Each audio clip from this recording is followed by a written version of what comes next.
People travel from all over the world to view tufted puffins nesting at Haystack Rock. But that may soon become impossible if we don't take action. In Oregon, the tufted puffin population is down by 80% since 1980. Today, less than 100 tufted puffins still live at Haystack Rock, which is one of the largest breeding colonies left in the state. Catherine Lucier works with National Audubon Seabird Institute to coordinate conservation efforts for the tufted puffin population in Oregon. She says this is especially tough because there is still a lot we don't know about these birds, which makes it hard to know how best to help them. What we don't know is why exactly the numbers are declining at the rate they are. That's a big piece of the puzzle because in order for us to address the decline and to halt the decline, we need to determine what the best actions are to do so. Because tufted puffins spend so much of their lives on the open ocean, they are hard to research. Conservationists have had to rely on scientific ideas to try to understand why the tufted puffin population here is in such steep decline.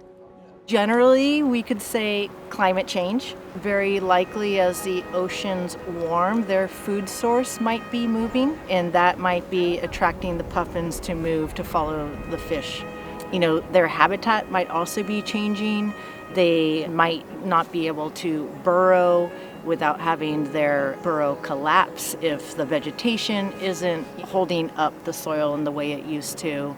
Catherine is now coordinating a coalition made up of state and federal agencies, universities and research groups, and local community partners to develop a conservation action plan for the tufted puffin in Oregon.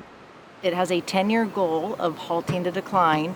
It lists 5 objectives, which include management and restoration, policy, and then outreach, education, and engagement, and then finally collaboration. And so we get all these brilliant minds coming together to help determine what the priority actions should be. They are currently exploring the use of drone technology to get a better sense of puffin habitat. Those findings will be used to inform the second objective, to design strategies to restore and maintain tufted puffin populations throughout their historic range. These strategies may include the use of a technique called social attraction. Social attraction uses decoys and mirror boxes and sound boxes to give the illusion of a thriving colony to become interested enough in the area to dig a burrow and start their cycle.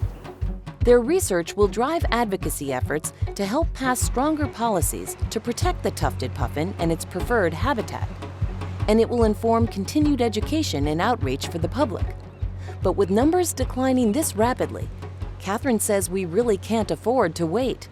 We can't let the fear of failure prevent us from taking some calculated risks. And that's our hope, is that we learn enough as we, push forward with this collaborative effort to determine what we can do to ensure that Oregon keeps tufted puffins here for generations to come. As urgent as this work feels, Catherine says she has hope for the future of the tufted puffin here in Oregon.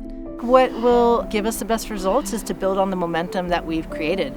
As we learn more, we need to be able to change course if that's what the science is telling us.